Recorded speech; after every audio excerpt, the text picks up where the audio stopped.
Uramutse ubyutse mu gitondo ugasanga umwana wawe wagendaga akambakamba ari kugenda n'amaguru ahagaze yemye, yaba ari inkuru idasanzwe kandi inkuru ishimishije.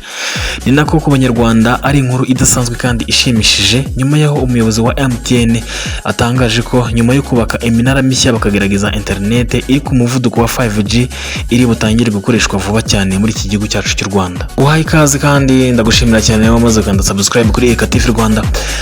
Kanda subscribe, like, share ndetse na comment, hanyuma dukomeze kubana. Ndabakunda cyane. Instagram, TikTok, Facebook n'ahandi turahari.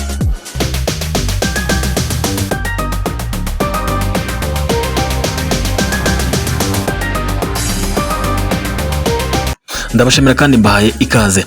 Ni mu kiganiro n'itangazamakuru cyabaye kuri wa gatanu tariki 14 z'ukwezi kwa gatatu uyu mwaka, umuyobozi mukuru wa internet wa MTN Rwanda Mapula Babibe yavuze ko imyiteguro yo gutangira gukoresha internet iri ku muvuduko wa 5G igeze kure, ndetse uyu mwaka hagati ikazaba yaratangiye gukoreshwa. Nyamara nubwo iyi internet yo ku muvuduko wa 5G igiye gutangira gukoreshwa mu gihe cya vuba, hari abantu hamwe na hamwe hatari hagira internet yihuta cyane nk'uko MTN ibyifuza n'abakiriya babo, ari nabyo ishyize imbere kuruta ibindi byose. Zimwe mu mpamvu zituma iyi internet itihuta ndetse binagorana harimo ikibazo cy'imiterere y'igihugu cy'u Rwanda kubera imisozi yarwo, bituma hagakwiye gukora iminara 2, hasabwa iminara 6 ndetse n'ibikorwa remezo bitari byakwira hose nk'umuriro.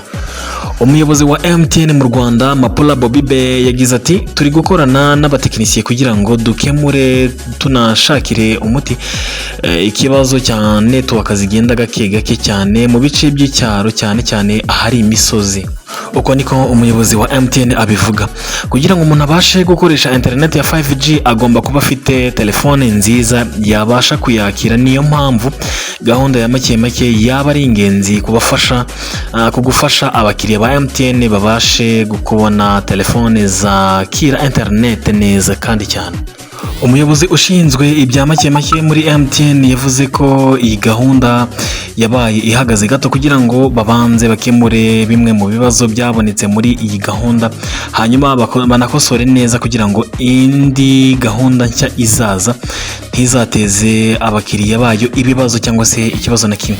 Nyamara nubwo iyo gahunda nshya itari yajya hanze, MTN yatangaje ko igiye kujya ikorana n'inganda zikora telefone ubwazo, hanyuma abakiriya ba MTN bafashwe kubona telefone mu buryo bworoshye.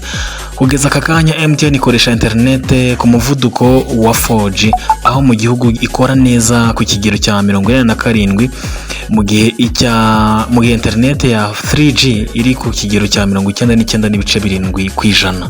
Si ibyo gusa rero, MTN Rwanda yatangaje izamuka rya 4.6% mu nyungu yaturutse kuri serivisi bitewe n'izamuka ry'abakoresha serivisi zayo no gutera imbere gukomeye kwa mobile money mu gihembwe cya 4 cya 2024. Inyungu ya MTN Rwanda havuyemo imisoro yageze kuri miliyari 5.3 z'amafaranga y'u Rwanda, ivuye ku gihombo cya miliyari 10 na miliyoni 800 z'amanyarwanda yari yagize mu mezi 9 ya mbere ya 2024.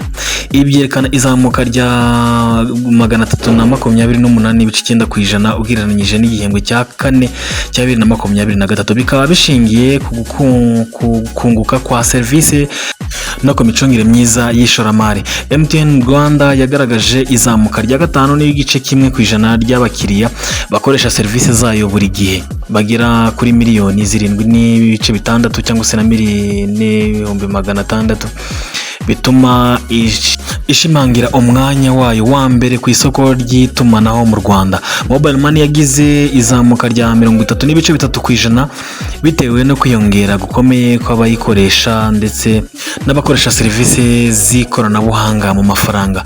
Ku rundi ruhande, amafaranga yinjijwe na serivisi za internet yazamutseho 0.2%, cyane bitewe n'uko buri mukiriya yakoresheje internet ku kigero cya 35.7% kiri hejuru ugereranyije n'umwaka ushize. Bikaba byaratewe no gutangiza paki ziciriritse za MTN za internet.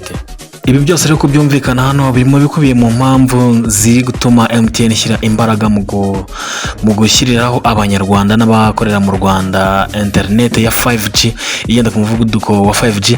Bakaba batangaje ko rwose mu mezi 3 yonyine internet ya 5G iri buze kuba ikorera mu Rwanda. Ndagushimira cyane wamaze kanda subscribe kuri Irika TV Rwanda, nawe mushyashya ngo ikaze, Imana ibamere umugisha ndetse n'ibyiza byinshi mwifuza. Ndabakunda cyane, ciao ciao.